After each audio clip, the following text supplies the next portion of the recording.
নবম পে স্কেলের গেজেট দাবিতে কর্মচারীদের আলটিমেটাম। প্রধানমন্ত্রী ভারতে যেতেই পারেন, তবে সেটা হতে হবে সমতার, মন্তব্য জামায়াত আমিরের। কলকাতার অগ্নিকাণ্ডে আজ বেনাপোল দিয়ে ফিরছে 5 বাংলাদেশির মরদেহ।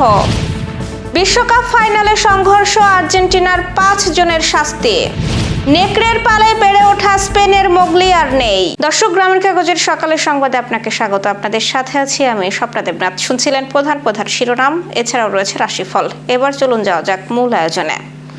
31 আগস্টের মধ্যে সর্বনিম্ন 35,000 টাকা বেতন স্কেলে বৈষম্যহীন নবম পে স্কেলের গেজেট প্রকাশের দাবি জানিয়েছে বাংলাদেশ সরকারি কর্মচারী দাবি আদায় ঐক্য পরিষদ। দাবি পূরণ না হলে 1 সেপ্টেম্বর থেকে ধারাবাহিক আন্দোলনের ঘোষণা দিয়েছে সংগঠনটি। জাতীয় প্রেস ক্লাবে প্রতিনিধি সমাবেশ থেকে এই ঘোষণা দেওয়া হয়। সংগঠনের মুখ্য সমন্বয়ক ওয়ারেস আলী জানিয়েছেন, 11 বছর ধরে সরকারি কর্মচারীরা নতুন পে স্কেল থেকে বঞ্চিত। মূল্যস্ফীতি বেড়ে যাওয়ায় 2015 সালের বেতন কাঠামোতে বর্তমান সময়ে সংসার চালানো কঠিন হয়ে পড়েছে। সংগঠনটির 7 দফা দাবির মধ্যে রয়েছে 12টি গ্রেডে সর্বনিম্ন 35,000 টাকা বেতন নির্ধারণ, 31 আগস্টের মধ্যে গেজেট প্রকাশ, টাইম স্কেল ও সিলেকশন গ্রেডে পুনর্বহাল, পদোন্নতি বা 5 বছর পর পর উচ্চতর গ্রেড, পেনশন ও গ্র্যাচুইটি সুবিধা বৃদ্ধি এবং বিদ্যমান ভাড়া পুনর্নির্ধারণ। ঘোষিত কর্মসূচি অনুযায়ী 1 সেপ্টেম্বর নিজ নিজ দপ্তরে ফটকে 30 মিনিট অবস্থান ও স্মারকলিপি দেওয়া হবে। 6 সেপ্টেম্বর জেলা প্রশাসকের মাধ্যমে প্রধানমন্ত্রীকে স্মারকলিপি দেওয়া হবে। 1 থেকে 24 সেপ্টেম্বর বিভাগীয় প্রতিনিধি সম্মেলন এবং 2 অক্টোবর কেন্দ্রীয় শহীদ মিনারে মহাসমাবেশ ও গুলশান অভিমুখে পদযাত্রা কর্মসূচি রয়েছে। বাংলাদেশ জামায়াতে ইসলামীর আমির ও জাতীয় সংসদের বিরোধী দলীয় নেতা ডক্টর শফিকুর রহমান বলেছেন, প্রধানমন্ত্রী সারা বিশ্বে সফর করতে পারেন, আমাদের পার্শ্ববর্তী দেশ ভারত সফর করতেও কোনো অসুবিধা নেই, তবে সেই সফর হতে হবে সমতার, সমমর্যাদার, বন্ধুত্বের। এখন এই দেশের মানুষ আর কারো আধিপত্যবাদ মেনে নেবে না। এই দেশের মানুষ চায় ভারতের সঙ্গে সম্পর্ক হোক বন্ধুত্বের, সমমর্যাদার, সমতার ভিত্তিতে। রাজশাহী জেলা পরিষদ মিলনায়তনে রাজশাহী মহানগরী জামায়াতে ইসলামীর সদস্য সম্মেলনে প্রধান অতিথির বক্তব্যে তিনি কথা বলেন। জামায়াত আমির বলেন, প্রধানমন্ত্রী তারেক রহমান একই সঙ্গে সরকার প্রধান ও দলীয় প্রধান, তিনি চাইলেই দেশে চলমান চাঁদাবাজি, দুর্নীতি, ঘুষ, বাণিজ্য টুটি চেপে ধরতে পারেন। তিনি চাইলেই এসব বন্ধ হবে। তিনি চাচ্ছেন কিনা এটাই বড় বিষয়। আগামী স্থানীয় নির্বাচনে নেতাকর্মীকে জনমানুষের পাশে দাঁড়িয়ে তাদের ভোটাধিকার নিশ্চিত করতে কাজ করার নির্দেশ দিয়ে ডাক্তার শফিকুর রহমান বলেন, ভোট যেন কেউ ছিনিয়ে নিতে না পারে, সেই বিষয়ে আমাদের নেতাকর্মীদের সোচ্চার ভূমিকা পালন করতে হবে। কলকাতার শিখা ইন হোটেলে অগ্নিকাণ্ডে নিহত 5 বাংলাদেশির মরদেহ শুক্রবার দেশে ফেরার কথা থাকলেও ছাড়পত্র জটিলতায় তা সম্ভব হয়নি। আজ শনিবার সকালে বেনাপোল বন্দর দিয়ে মরদেহ দেশে আসতে পারে বলে জানিয়েছে ইমিগ্রেশন পুলিশ। বেনাপোল ইমিগ্রেশন পুলিশের ওসি সাইফুর রহমান খান জানিয়েছেন, বাংলাদেশি হাই কমিশনার ও ভারতের স্থানীয় প্রশাসনের প্রয়োজনীয় এনওসি না পাওয়ায় শুক্রবার মরদেহ আনা সম্ভব হয়নি। সব প্রক্রিয়া শেষ হলে আজ সকালে বেনাপোল দিয়ে দেশে আসবে মরদেহগুলো। নিহত 5 জনের মধ্যে কুষ্টিয়ার একই পরিবারের 4 জন সাংবাদিক দেবাশিস দত্ত, তার স্ত্রী আফসানা শারমিন, 3 বছরের সন্তান স্বর্ণাশিস দত্ত ও আফসানার বাবা আকরাম আলী। অপরজন ঢাকা সাভারের ব্যবসায়ী বাবু আহমেদ। অগ্নিকাণ্ডে নিহত আরেক বাংলাদেশি সাতক্ষীরার SM আলিমুজ্জামান সাজুর মরদেহ ভোমরা স্থলবন্দর দিয়ে দেশে ফিরবে। আর নিহত রেবতী সরকারকে ভারতে সৎকারের সিদ্ধান্ত নিয়েছে তার পরিবার। গত 19 আগস্ট রাতে কলকাতার নিউ মার্কেট এলাকার শিখা ইন হোটেলে ভয়াবহ অগ্নিকাণ্ডে 9 জন নিহত হন, যার মধ্যে 7 জন বাংলাদেশে। 2026 বিশ্বকাপের ফাইনালে স্পেনের কাছে হারের পর মাঠে সংঘর্ষের ঘটনায় আর্জেন্টিনার 4 ফুটবলার ও 1 কর্মকর্তাকে শাস্তি দিয়েছে ফিফা।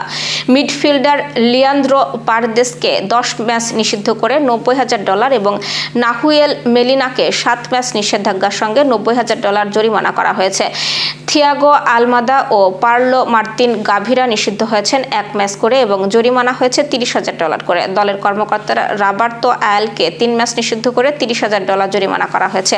এছাড়া শৃঙ্খলা বিধি ভঙ্গের দায়ে আর্জেন্টিনা ফুটবলার অ্যাসোসিয়েশনকে $3,21,000 জরিমানা করেছে ফিফা। পাশাপাশি নিজেদের পরবর্তী 2 হোম ম্যাচে স্টেডিয়ামের সর্বোচ্চ ধারণ ক্ষমতার 50% দর্শক নিয়ে খেলতে হবে আর্জেন্টিনাকে। নেকড়ের দলে 12 বছর কাটিয়ে বিশ্বজুড়ে আলোচিত স্পেনের মার্কোস রদ্রিগেজ পান্তোজা মারা গেছেন। স্পেনের মোগলি নামে পরিচিত পান্তোজার বয়স হয়েছিল 80 বছর। 15 আগস্ট স্পেনের উরুরেন্স প্রদেশে তার মৃত্যু হয়। মাত্র 7 বছর বয়সে পাহাড়ে ছাগল চড়াতে গিয়ে একসময় সম্পূর্ণ একা হয়ে পড়েন পান্তোজা। বেঁচে থাকার জন্য তিনি পশু পাখিদের অনুসরণ করতেন। এক পর্যায়ে একটি মা নেকড়ে তাকে খাবার দিতে শুরু করে। নেকড়ের দলের সঙ্গেই কেটে যায় তার শৈশবের 12টি বছর।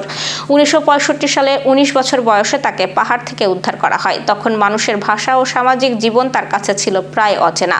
পরে অনেক চেষ্টা করেও আধুনিক সমাজের সঙ্গে পুরোপুরি মানিয়ে নিতে পারেননি তিনি। তার ব্যতিক্রমী জীবন নিয়ে গবেষণা, বই ও চলচ্চিত্রও হয়েছে। দর্শক, এবার চলুন জেনে নিই কেমন যাবে আপনার আজকের দিন, অর্থাৎ 22শে আগস্টের রাশিফল।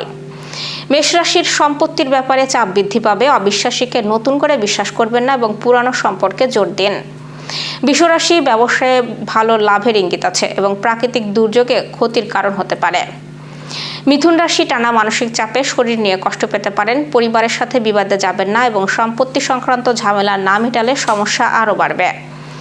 কর্কট রাশি, কর্মক্ষেত্রে উন্নতি হাতছাড়া হতে পারে। নিজের ভুল বুঝে ব্যবস্থা নিতে দেরি করছেন, সামনে শরীরের ব্যথা আমলে নিন।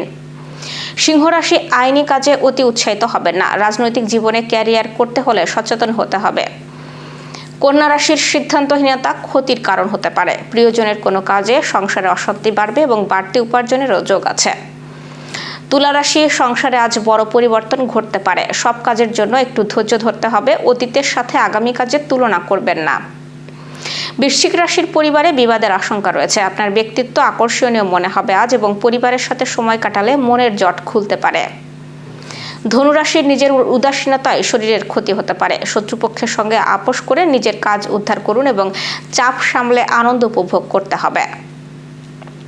মকর রাশির, নেশা থেকে ক্ষতির আশঙ্কা আছে। গুরুজনের সঙ্গে মনোমালিন্যে বড় পরিবর্তন আসবে জীবনে এবং চাকরির স্থানে উন্নতির যোগ লক্ষ্য করা যাচ্ছে। কুম্ভ রাশির, সামাজিক সুনাম লাভের যোগ রয়েছে। সকালের দিকে পেটের ব্যথা নিয়ে কষ্ট বাড়তে পারে এবং আত্মীয়র সঙ্গে বিবাদ হওয়ার সম্ভাবনা আছে। মীন রাশি, কোনো কাজে সময় নষ্ট হতে পারে আজ এবং খেলাধুলায় শুভ পরিবর্তন লক্ষণীয়। পেটের সমস্যা দেখা দেবে। দর্শক, এ ছিল এখনকার আয়োজন। সব খবর সবার আগে জানতে ও দেখতে চোখ রাখুন গ্রামের কাগজের ইউটিউব চ্যানেল ও ফেসবুক পেজে। বিদ্যুৎ ও জ্বালানি তেল ব্যবহারে সাশ্রয়ী হন।